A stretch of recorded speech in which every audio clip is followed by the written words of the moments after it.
অনেকের ধারণা American USCIS বা কোর্ট তাদের বাংলাদেশ সম্পর্কে কোনো আইডিয়া নাই। সে বলে ভাই আমি যদি এটা ফেক স্টোরি দিই ওরা কিভাবে জানবে? ইউএসসিআইএস থেকে অ্যাপ্রুভাল আসে না, অ্যাপ্রুভালের জন্য অবশ্যই কোর্টে যেতে হবে। এটা টোটালি মিথ। এবং ইউএসসিআইএস এর অফিসাররা তো শিক্ষিত না, লয়ারদের মতো শিক্ষিত না, ফলে এখানে আপনি সহজে কনভিন্স করতে পারবেন। এরকম ঢালাও ভাবে অ্যাপ্রুভও করতে পারে না, ডিনাইও করতে পারে না। প্রত্যেকটা কেসকে মেরিট বাই মেরিট জাজ করতে হবে। ইউএসসিআইএস কে বলি, কোর্টকে বলি, যেভাবে করে তারা যদি ঢালাও ভাবে জাজমেন্ট দেয় এইটাও বেআইনি। আমরা নানান রকমের মিথ শুনতে পাই, বিশেষ করে অ্যাসাইলাম কেস সংক্রান্ত।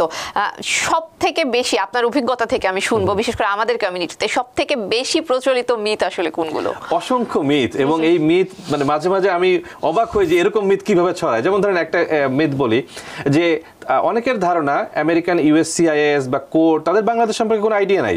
সে বলে ভাই আমি যদি এটা ফেক স্টোরি দিই ওরা কিভাবে জানবে? আরে ভাই বর্তমান গুগলের দুনিয়া, সবাই সবকিছু জানে। আর ঢাকায় ইউএস এমবেসি, বিশাল এমবেসি আছে, তারা প্রত্যেকটা মানুষের ব্যাকগ্রাউন্ড চেক করতে পারে, আর তারা আপনার এলাকার খবর রাখতে পারে না? এবং আমার একটা হিয়ারিং এ একজন প্রসিকিউটর, সে শীতলক্ষা নদীর উচ্চারণ এমন ভাবে করতেছে আমরা বাঙালিরা ঠিকমতো উচ্চারণ করতে পারি না, সে এত সুন্দর করে করতেছে। এবং ওইটা শামীম ওসমানকে নিয়ে একটা আর্গুমেন্ট ছিল, সে একেবারে ম্যাপ দিয়ে দিয়ে বলতেছে যে কোথায় কোথায় কি ঘটনা ঘটছে। আমেরিকান যারা প্রসিকিউটর থাকে, ইউএসসিএস অফিসার থাকে, তারা সব জানে এবং তারা প্রিপারেশন নিয়েই ইন্টারভিউর জন্য যায়। কাজে কেউ যদি মনে করে থাকে যে উনি কিছু জানবে না, এটা টোটালি মিথ। দ্বিতীয় মিথ হলো অনেকেই বলে যে ইউএসসিএস থেকে অ্যাপ্রুভাল আসে না, অ্যাপ্রুভালের জন্য অবশ্যই কোর্টে যেতে হবে। এটা টোটালি মিথ। বরং ইউএসসিএস এ অ্যাপ্রুভালের সংখ্যা বেশি কোর্টের চেয়ে। কারণ হলো কোর্টের প্রসিডিওরটাকে বলে অ্যাডভার্সারিয়াল প্রসিডিওর। মানে হলো ধরেন আমি আপনার লয়ার, আমি আপনার পক্ষে কথা বলবো, আর সরকার পক্ষের লয়ার আপনার বিপক্ষে কথা বলবো, এখানে একটা ফাইট হবে। কিন্তু ইউএসসিএস এর প্রসিডিওরটা অ্যাডভার্সারিয়াল না। ইউএসসিএস এর যে অফিসার, সে কিন্তু আপনার বিপক্ষ পার্টি না, সে জাস্ট আপনার কেসটা কতটুকু শক্তিশালী এই মেরিটটা জাজ করতে আসছে। ফলে ইউএসসিএস এ অ্যাপ্রুভালের চান্স বেশি থাকে।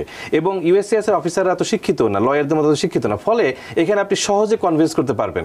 কাজেই যদি কেউ বলে থাকে যে ইউএসসিএস এ কোর্ট অ্যাপ্রুভ হয় না, ইউএসসিএস এ কেস অ্যাপ্রুভ হয় না, কোর্টে যেতে হবে, এইটা একটা মিথ। তারপরে আরেকটা মিথ হলো যে বর্তমান সময়ে প্রায় শুনবেন যে আগে যত অ্যাসাইলাম সাবমিট করা হয়েছিল সব ডিনাই করে দিচ্ছে, এইটা একটা মিথ। এরকম ঢালাও ভাবে অ্যাপ্রুভও করতে পারে না, ডিনাইও করতে পারে না। প্রত্যেকটা কেসকে মেরিট বাই মেরিট জাজ করতে হবে। ইউএসসিএস কে বলি, কোর্টকে বলি, যেভাবে করে তারা যদি ঢালাও ভাবে জাজমেন্ট দেয় এইটাও বেআইনি। এরকম অসংখ্য মিথ আছে। জি, দেশে যাওয়া নিয়ে সবার মধ্যে এক ধরনের শঙ্কা থাকে, যদিও অ্যাসাইলাম কেস বলা হয় যে আমি আমার দেশে আসলে ঝুঁকিতে আছি, আমি আমার দেশে যাব না, কিন্তু তারপর আসলে সবাই যেতে চায়।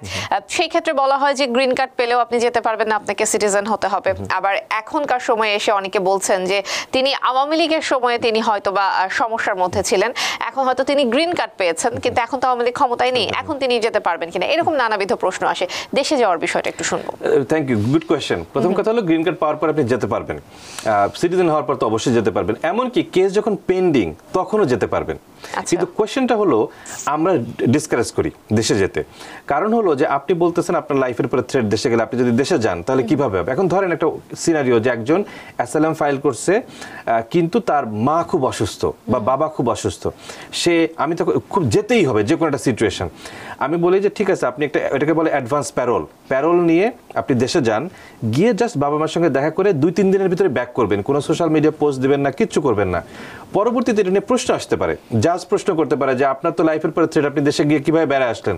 উত্তর হলো যে আমি কাউকে কিছু বলিনি, গোপনে গিয়ে কোনো মতে দেখা করে চলে আসছি।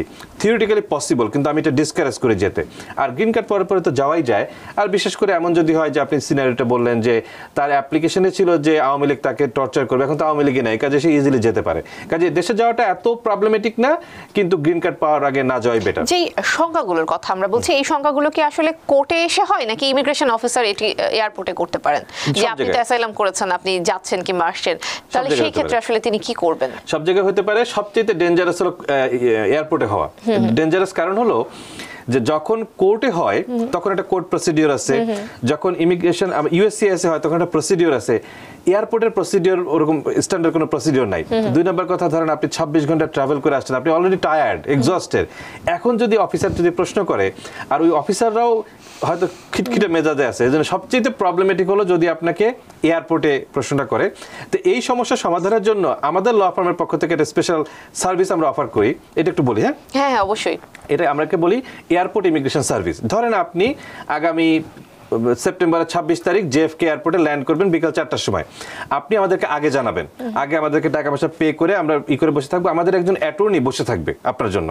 আপনি যখনই ল্যান্ড করবেন সাথে সাথে আমাদের অফিসে কল দিবেন যে আমি ল্যান্ড করছি, আমি ইমিগ্রেশনের ভিতরে ঢুকতেছি। ইমিগ্রেশনে যদি আপনাকে যে বেসিক যে প্রশ্ন করে এইটা ছাড়া অন্য যদি কোনো প্রশ্ন করে, সাথে সাথে আপনার একটাই উত্তর, I have a attorney, my attorney wants to talk to you. Okay, that's it. আপনি জাস্ট কল দিয়ে, এদিকে আমাদের অফিসে অ্যাটর্নি বসে আছে, অ্যাটর্নি কথা বলবে এবং অ্যাটর্নি আপনার ফুল ফাইল আগে থেকে টেবিলের উপরে সাজায় গোছায় বসে থাকবে। অফিসার যে প্রশ্ন করবে অ্যাটর্নি উত্তর দিবে। কারণ আমেরিকা ভূখণ্ডের ভিতরে ইনক্লুডিং এয়ারপোর্ট, আপনার অলওয়েজ এই অধিকার আছে, আপনি কোনো অফিসিয়ালের কোনো প্রশ্নের উত্তর দিবেন না, আপনি অলওয়েজ বলবেন আমার অ্যাটর্নি উত্তর দিবে। কাজে এইটা একটা খুবই ইফেক্টিভ এবং আমরা এরকম অসংখ্য মানুষের এই এয়ারপোর্ট থেকে ক্রস করাটাকে আমরা ইজি করে দিয়েছি। এটা তো শুধুমাত্র কি অ্যাসাইলামের ক্ষেত্রে নাকি যে কেউ যে কোনো ক্ষেত্রে আমি আগে থেকে তাহলে অ্যাটর্নি অ্যাপয়েন্টেড করে রাখবেন? হ্যাঁ, অ্যাটর্নির কাজ হলো চুপচাপ বসে থাকা। এমন যদি হয় যে আপনাকে তারা কোনো প্রশ্নই করলো না, মানে প্রশ্ন বলতে এমনি জিজ্ঞাসা করতে পারে কোথা থেকে আসছেন, কি সমাচার, ওটা ডিফারেন্ট। ক্রিটিক্যাল কোনো প্রশ্ন না করলে আমাদেরকে কল দেওয়ারও দরকার নেই। আর যদি কোনো বিপদে পড়েন কল দিবেন, অ্যাটর্নি রেডি থাকবে। নিউ ইয়র্ক থেকে সম্প্রচারিত TVN 24 টেলিভিশন বিশ্বজুড়ে বাঙালির কণ্ঠস্বর।